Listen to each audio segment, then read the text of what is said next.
Good morning student. देखो आज का जो हमारा टॉपिक है, आज का टॉपिक है चेंज ऑफ इंडिपेंडेंट वेरिएबल। यानी कि हमें क्या करना है, इंडिपेंडेंट वेरिएबल दिए होंगे, उन इंडिपेंडेंट वेरिएबल्स को चेंज करना होगा। अब यहाँ पे एक इंडिपेंडेंट एक वेरिएबल में या दो इंडिपेंडेंट वेरिएबल में चेंज हो सकते हैं। तो पहले हम बात करेंगे यहाँ पर कि change of independent variable x into another variable z where x is equal to phi of z। यानी कि कहने का मतलब ये हो गया कि मेरे पास एक वेरिएबल है इंडिपेंडेंट, उस इंडिपेंडेंट वेरिएबल को अदर इंडिपेंडेंट वेरिएबल में मुझे क्या करना है, चेंज करना है। तो चेंज करने के लिए हमारे पास क्या होगा कि देखो यहाँ पे जैसे मान लो यहाँ पे dy ओवर dx है, तो हम इसे क्या लिख सकते हैं, dy ओवर dz और dz ओवर dx लिख सकते हैं। ये हम कब लिखेंगे, जब मान लो हमें x की जगह क्या करना हो, z रिप्लेस करना हो, ये पुट करना हो। ठीक, अगर मान लो x की जगह t करना है तो यहाँ पे z की जगह क्या आ जाएगा, t। x की जगह हमें क्या करना है, m करना है, तो z की जगह क्या आ जाएगा, m। बस इतनी सी बात है, मतलब जो हमें पुट करना है वही हमारा आ जाएगा। तो देखते हैं, क्वेश्चन करते हैं इस पे, उससे सारी चीजें समझ में आ जाएंगी। तो यहाँ पे तुम्हारा एग्जाम्पल नंबर 1 है। इस एग्जाम्पल नंबर 1 में कह रहा है कि ट्रांसफॉर्म द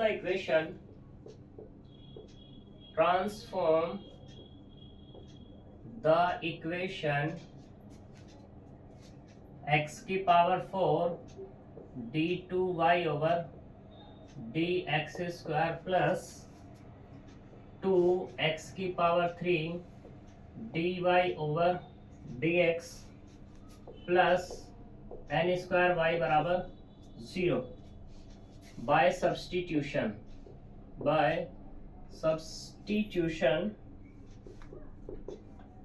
या सब्स्टिट्यूटिंग x बराबर 1/z।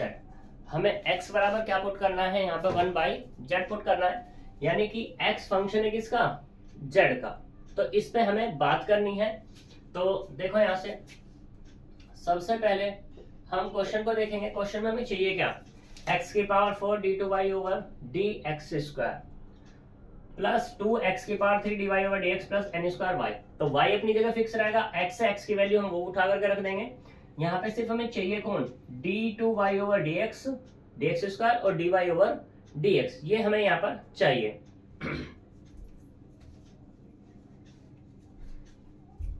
ठीक है, तो हम सबसे पहले क्या निकालेंगे, dy ओवर dx। तो यहाँ x बराबर कितना है, 1/z है, इसे डाल दो 1। हमें चाहिए क्या, dy ओवर dx चाहिए, तो dy ओवर dx को हम क्या लिख सकते हैं, dy ओवर dz और dz ओवर dx, इसको हम ऐसे लिख सकते हैं। अब हमें क्या करना है कि dy ओवर dx को चेंज करना है, और किस में, dy ओवर dz में। तो यहाँ पर dy over dz as it is रहेगा, हमें वैल्यू किसकी चाहिए, dz ओवर dx की। अब सोच रहे होंगे भाई dy ओवर dz कैसे में पता लगा, हमें इसलिए पता लगा क्योंकि x की जगह हमें क्या करना है, रिप्लेस z रिप्लेस करना है, इसलिए। तो यहाँ से dz ओवर dx की वैल्यू चाहिए, और वो कहाँ से मिलेगी मुझे, 1 से। 1 से कैसे मिलेगी, जब डिफरेंशिएशन हम करेंगे with respect to z of equation 1 का। तो यहाँ से मिलेगा dx ओवर dz बराबर d ओवर dz, और 1/z है, z को क्या लिख सकते हैं, माइनस z की पावर माइनस के 1। डिफरेंशिएशन करेंगे -1 इंटू z की पावर -1 और माइनस के 1।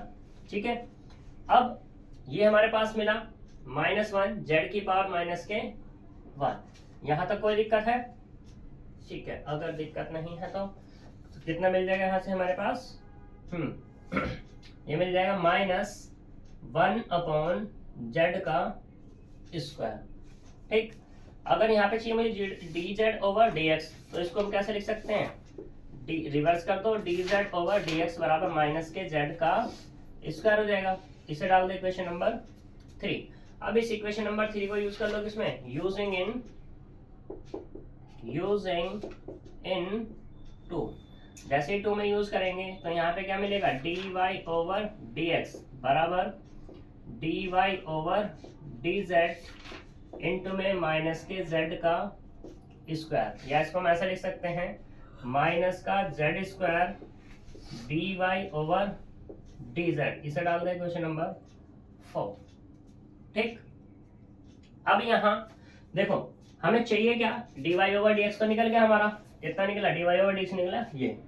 हमें दूसरा क्या चाहिए, d2y ओवर dx स्क्वायर चाहिए। तो क्या इसको हम ऐसा लिख लें, now d2y over dx square बराबर d over dx dy over dx।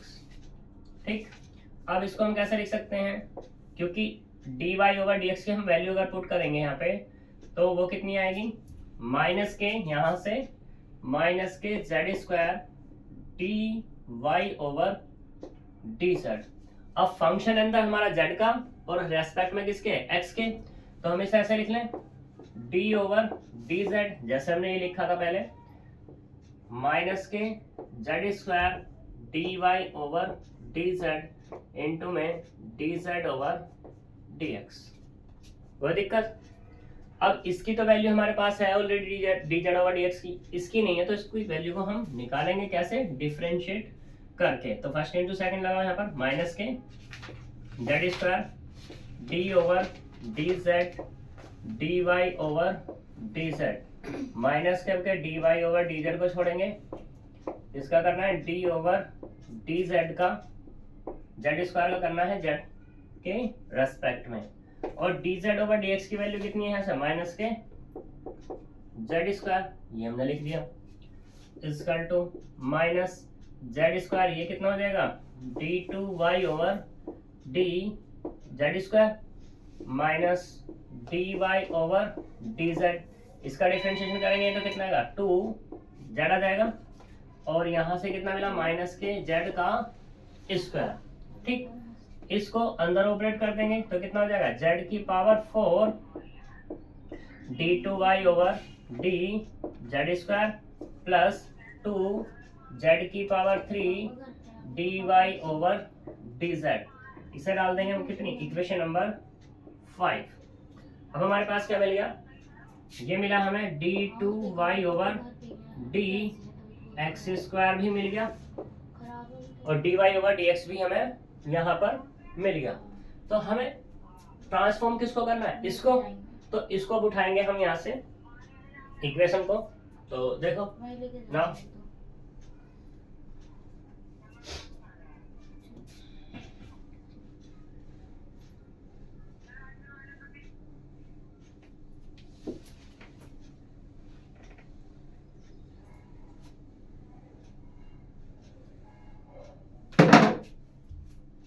हमें ट्रांसफॉर्म करना है x की power 4 d2y over dx square plus 2x की power 3 dy over dx plus n square y बराबर 0। तो यहाँ से सबकी वैल्यू रखो, x की वैल्यू कितनी है 1 अपॉन z, उसकी पावर 4, d2y ओवर dx की वैल्यू कितनी है वो ये निकली यहाँ से, z की power 4 d2y over z square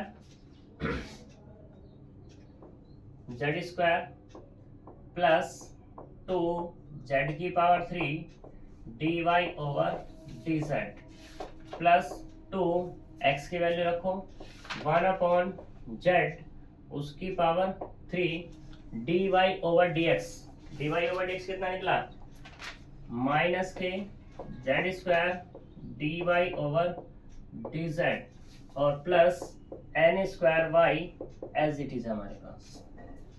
ठीक है, अब इसको क्या करना है, बस सिंप्लीफाई करना है, तो करते हैं सिंप्लीफाई।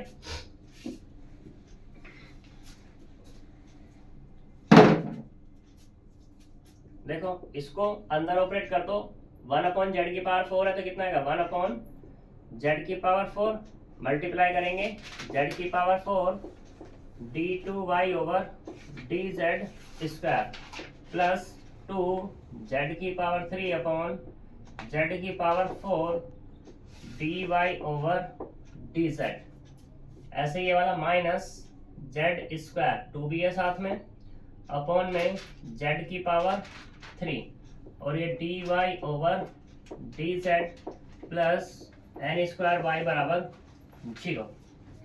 यहाँ से सिंप्लीफाई करो इसको, कितना मिलेगा 1 अपॉन जेड की पावर 4 से जेड की पावर 4 कैंसिल, तो यहाँ से मिला सिर्फ d2y over D Z square plus 2 upon Z D Y over D Z और यहाँ से मिलेगा माइनस के 2 upon Z D Y over D Z plus N square Y बराबर 0। अब देखो यहाँ पर ये और ये सेम है तो कैंसिल आउट हो जाएंगे, यानी कि यहाँ से मिलेगा सिर्फ और सिर्फ d2y over D Z square plus N square Y बराबर 0। ये हमारा ट्रांसफॉर्मेशन हो जाएगा किसका, ये जो हमारे पास दिया था x की power 4 d2y over dx square plus 2x की power 3 dy over dx plus N square Y बराबर 0 का। ठीक है, अब ऐसे ही इसी का दूसरा पार्ट है, इसी का दूसरा पार्ट में ये कह रहा है कि x की power 4 d2y over dx square plus ए स्क्वायर वाई बराबर 0 को ट्रांसफॉर्म करो। जब इसको ट्रांसफॉर्म करेंगे तो हमें सिर्फ क्या चाहिए, ये तो हमारे पास एज इट इज रहने वाला है, इसकी वैल्यू ही रखनी है। तो x की वैल्यू कितनी है 1 अपॉन जेड उसकी power 4 d2y over dx square क्या है हमारे पास, ये वाली वैल्यू, तो इसको रख लो यहाँ से z की power 4 d2y over D Z square plus 2 z की power 3 dy over D Z plus ए स्क्वायर वाई बराबर 0।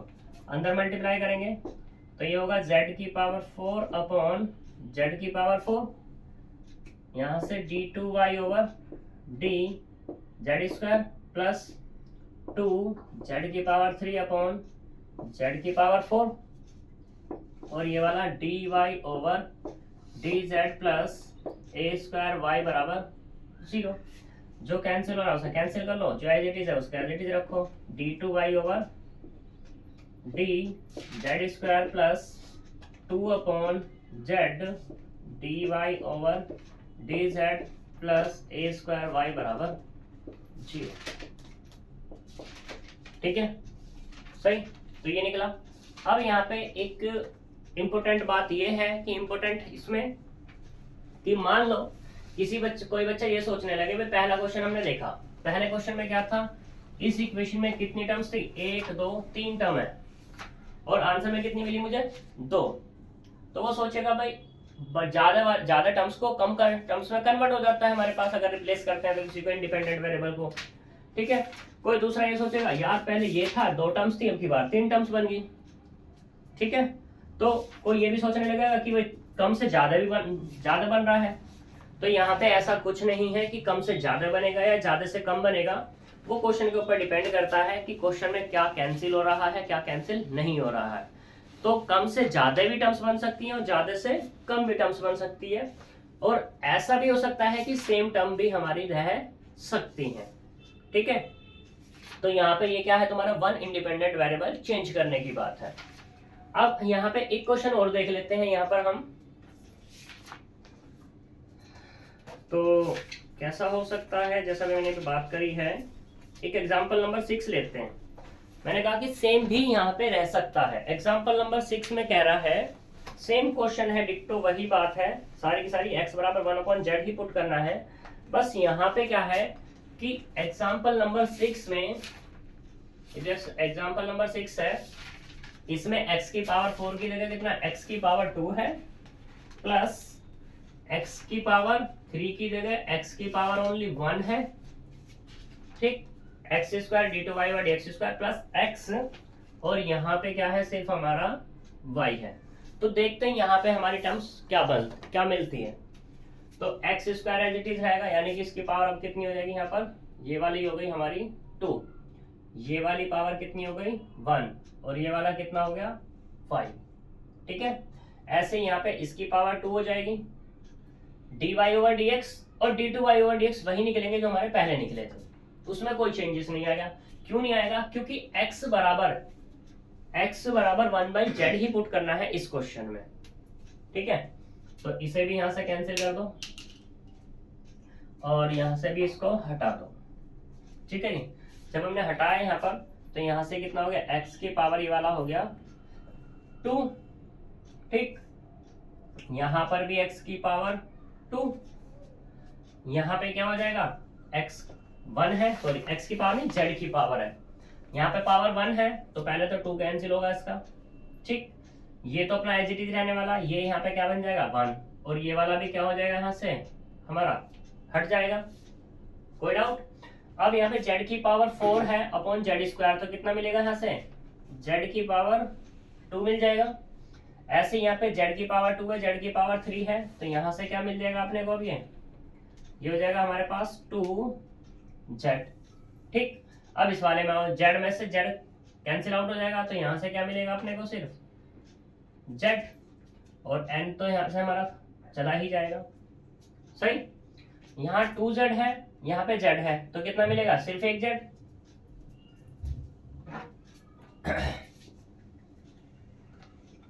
यानी कि अब अपने को क्या मिलेगा यहाँ से, z की power 2 d2y/d z² plus z into dy/dz plus y बराबर 0, ठीक है। ये तुम्हारा इस क्वेश्चन का आंसर हो जाएगा। अब इसमें एक चीज नोटिस करो, यहाँ पर मैंने तुम्हें बताई थी कि टर्म हमारी क्या है, सेम रह सकती है। देखो टर्म इसमें कितनी है, 1 2 3, 3 टर्म्स इसमें है, 1 2 3, 3 ही टर्म्स इसमें है, ठीक है। फिर दोनों क्वेश्चन को क्या करो, देखो चेंजेस क्या है, x की जगह z का है, x की जगह किसका है, z का, बाकी पूरी की पूरी डिक्टो भी है, टर्म्स तो सेम है ही है, लेकिन हमारी इक्वेशन भी क्या है, पूरी की पूरी डिक्टो है। तो इसलिए यहाँ पर अब हम यहाँ पे ये भी कह सकते हैं कि जो हमारी इक्वेशन गिवन है वही इक्वेशन भी आ सकती है, सिर्फ क्या होगा, इंडिपेंडेंट वेरिएबल का चेंज होगा, ठीक है। तो ये यहाँ पर इतनी बात है, 1 इंडिपेंडेंट वेरिएबल के लिए है, तो आप लोग सारे के सारे क्वेश्चन कर लेना, सही। अब जो हम बात करेंगे नेक्स्ट टर्म पे बात करेंगे, अभी तो नहीं करेंगे, वो बात करेंगे 2 इंडिपेंडेंट वेरिएबल या मोर इन 2 से ज्यादा इंडिपेंडेंट वेरिएबल को चेंज करना, ठीक है। तो वो हम बात करेंगे नेक्स्ट टर्म पे, तो मिलेंगे नेक्स्ट वीडियो में, बाय बाय।